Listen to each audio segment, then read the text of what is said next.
get a feeling it's going to be a riot.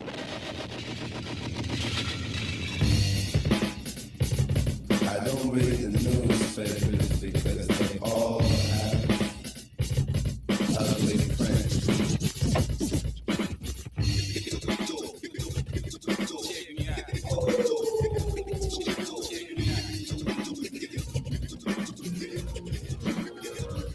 At the starting of the week, at Sunday talks, you'll hear them speak. It's only Monday.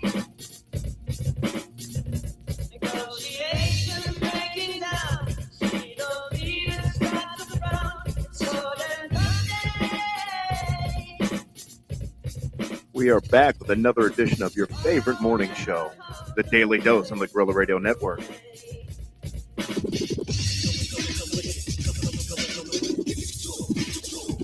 We'll be sitting, taking lunch. The news will hit you like a punch. It's only Tuesday.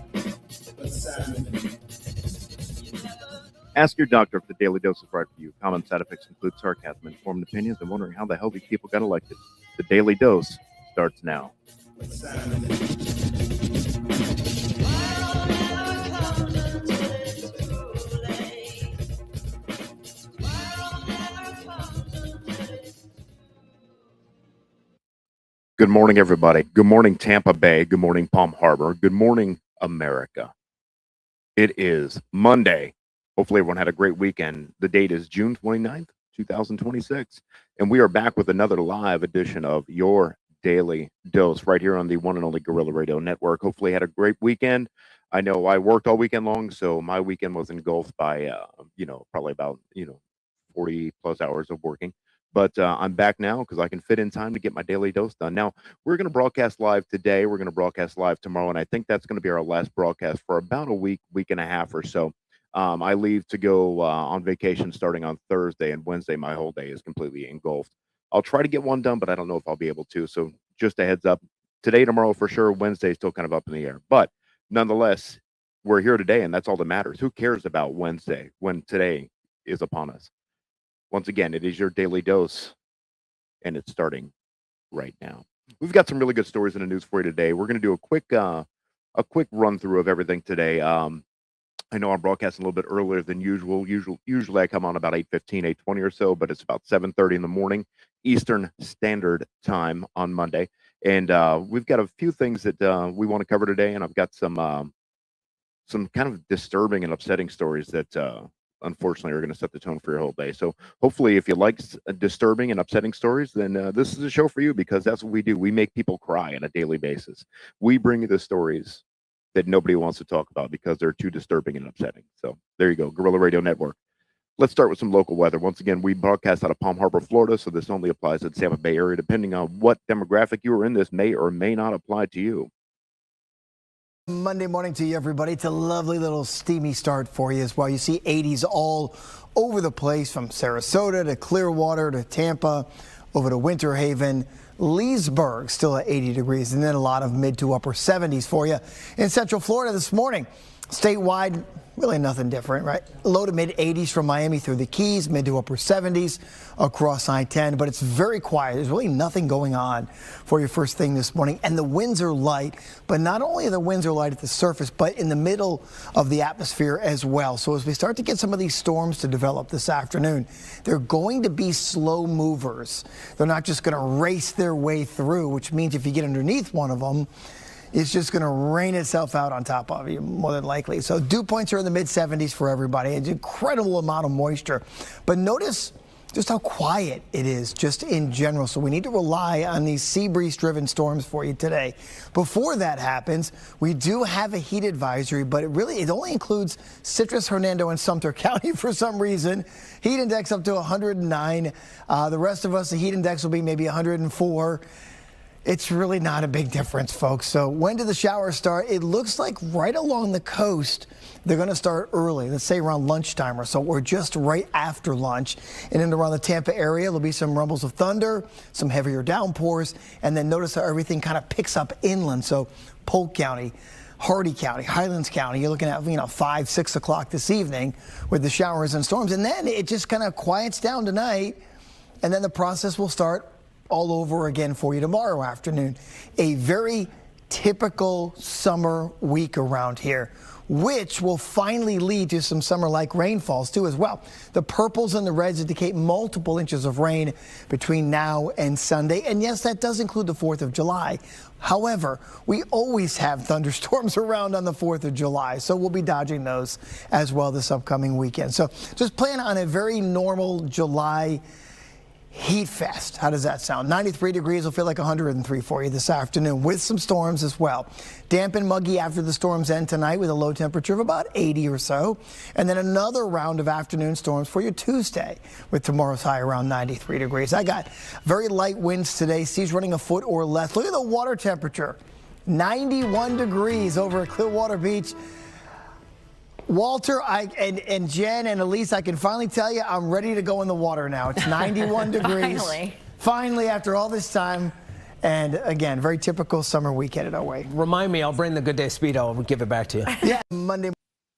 91 degrees, the water temperature down here in the beautiful state of Florida in the Gulf of America. I'm sorry, I almost called it by its previous name, the Gulf of Mexico, but we all know what the real name of it is. And yeah, 91 degrees in the Gulf of America. How about that? Nice and hot, warm, disgusting. Welcome to Florida, everybody. Now, we got some other stuff going on in the news today. Did you guys hear about these crazy wildfires that are going on in Utah? Apparently, Utah is just burning the fuck down right now for whatever reason. It is terrible. Terrible. Yeah, I mean, you think it's hot here. Imagine being in the middle of a wildfire. That'll burn the skin right off your face. Overnight, the first known casualties amid raging wildfires in Utah. 3 firefighters killed battling the Snyder Fire along the state's border with Colorado, according to the U.S. Wildlife Service. 2 other firefighters being treated for burn injuries. The Snyder Fire burning down an estimated 28,000 acres and is currently at 0% containment. The fast-moving wildfires forcing evacuations and destroying homes. After the National Weather Service issued a rare, particularly dangerous situation, red flag warning. In St. George, firefighters responding after 5 homes caught fire. Please be mindful that this is a very dry season right now. We have a lot of fire danger. The Cottonwood Fire, the largest fire burning in the country, exploding to more than 92,000 acres. Southwest of Salt Lake City, the Maple Peak and Cherry fires merging into one, burning over 30,000 acres. Flames from the Cherry Fire are about 5 miles up this road. That's where they're experiencing even more dusty and windier conditions than what we're feeling right here along this roadblock. Firefighters making progress on the Iron Fire, now running parallel to the Cherry Fire, which has scorched more than 40,000 acres. Yeah, we're feeling that wind pick up again. The gusts is exactly what is driving so much of this wildfire. Very much. The red flag warning has been in place. And another severe weather emergency unfolding in Kentucky. At least 4 killed after catastrophic flooding in some parts of the state. Dramatic videos capturing the rapidly rising waters. This park inundated. This church. So what they need to do is they need to go to Kentucky, get some of that water, and bring it over to Utah and put the fires out. I just solved the problem. So, put me in charge of disaster control. That's the second thing I'm going to be in charge of. I don't remember the first thing I was going to be in charge of last week. I said before the weekend, but I was going to be the secretary of punishment. That's right. I'm going to be, yes. I put my resume in on Indeed, and I applied for the secretary of punishment position. And then I want to be in charge of the wildfires, and I want to be the secretary of natural disaster at the same time. So it's a lot to juggle, but I think I'm up for the challenge. I can probably take on both those positions and manage them, with a little bit of free time to still do this show every morning. If Donnie T can, find time to run the entire country and then still manage to send out, 150, Truth Social tweets daily, then I think I can find the time to do a 15 to 20 minute show while I'm upholding these 2 positions. One is, Secretary of Natural Disasters, and the other one being the Secretary of Punishment. Those are pretty cool titles. So I applied to both those positions. They said on Indeed that they're currently reviewing resumes, and they'll get back to me soon. So, with any luck, I'll be in charge of a couple of government, whatever they're called, government things to move forward with any luck. But yeah, but in all seriousness, the Utah wildfires, it's insanity. I mean, people are just, their homes and their lives are just being torched, literally. Firefighters dying, just the public dying from the extreme fires and the heat, and I can only assume that it's got to be incredibly difficult to breathe with all the dust and the ash and everything that's in the air. It's got to be miserable for the people that are surviving. It's got to be a miserable experience. So thankfully, like I said, it's just hot down here in Florida. I'm not sure what part of the country or the world that you're listening to this show in, but it's not as bad as it is in Utah. And then look at poor Kentucky with these floods. It's hellfire and brimstone. That's what's happening right now. Hellfire and brimstone. If there has never been a better time to become a Satanist and start praying to Satan, I think now is the time, because if you pledge your loyalty to Satan, then you may be spared a horrible burning death and anything else that comes across horrible. Speaking of horrible, dogs. This is a terrible story. This is what I was kind of hinting at in the beginning of the show. These shelters, they no-kill shelters. You hear about them all the time. People drop their dogs off. They can't take care of them for whatever reason. Either they're downsizing their home and they don't have room, or restricted breeds aren't allowed to move in. People have to make tough love decisions sometimes, and they have to take their furry friends and drop them off at shelters with the hopes that they're either going to get adopted or they can live out the rest of their days. It's somewhat being taken care of in the shelter. And then you hear this horrible story. It's disgusting. These people are disgusting. This week, the Humboldt County Sheriff's Office, along with multiple agencies, completed a second search warrant operation at the Miranda's Rescue Animal Sanctuary property in Ferndale as they continue the investigation. The North States News' Vianna King has been looking into this, watching as teams dig up animal bodies this week. She joins us live with today's updates. Vianna? Ariana, according to investigators, they found over 100 dogs, whether that be bones, skulls, or even still some intact. Now, what you're about to hear may be disturbing. Viewers' discretion is advised. In a press release sent out by the Humboldt County Sheriff's Office, officials completed their second search warrant at Miranda's Rescue Animal Sanctuary at 1603 Sandy Prairie Road in Fortuna. The warrant authorized investigators to search the grounds and buildings associated with Miranda's rescue, along with owner Shannon Miranda, for evidence related to animal cruelty and fraud. This included excavation of open fields for evidence for deceased dogs believed to be buried in mass graves. Investigators searched an open field on the east side of the property and surveyed the area using ground-penetrating radar. After identifying several locations, specialized teams excavated sites where anomalies in the soil were discovered. Now, what the fuck is wrong with these people, for the love of God? You know what I mean? They're supposed to be providing a service, not to humans, but to the dogs, and making sure, like I said, that they live out the last of their days comfortably, or, promoting their adoption. So that way they can live out their life in their, what they call forever home for, the rest of their existence. And instead of upholding their end of the bargain, they take these animals and they just shoot them in the back of the head. Apparently, they were found with multiple gunshot wounds, and then they just throw them in a hole and cover them up with dirt. That is ridiculous, ridiculous. And I'm sure these things are state funded. So they're just collecting state funds in order to maintain the integrity of these animals' lives. And then they're taking the money that they're making, and they're buying a bullet, basically, and then pocketing the rest of the money. Disgusting. It's absolutely, it's horrific. It's just that when you hear stories like this, it just doesn't make any sense why any of that happens. I mean, yeah, we've got wars going on. We've got the Ukraine killing the Russians. The Russians killing the Ukrainians. We've got the ceasefire. We've got the Strait of Hormuz. We've got, bombs going off, and all of that is secondary to this nonsense when you hear about it, because these dogs, they didn't do anything. First of all, they have no idea why they're even there. They got ripped from their home that they were a part of for the majority of their lives, more than likely, taken to shelter, crated for probably 20 hours a day. Yeah, they've got food, they've got water. This is in a perfect setting where they don't kill the dogs. And then, they're allowed to go outside and go in the yard and do their business. And people take care of them inside of the shelter to the best of their abilities, but that's all that they can do. So first of all, this dog's life has been ripped out from underneath it, and they have no idea what's going on. They probably look out that crate every day and they're like, when's mom coming back, or when's dad coming back to come and get me? And then they never come back, obviously, because they can't. So if that's not horrible enough to think of it in that light, then this scumbag company, shelter, instead of giving them somewhat of a decent life after the traumatic event that they just went through, they just take them out back and they shoot them and they throw them into a fucking hole in the backyard.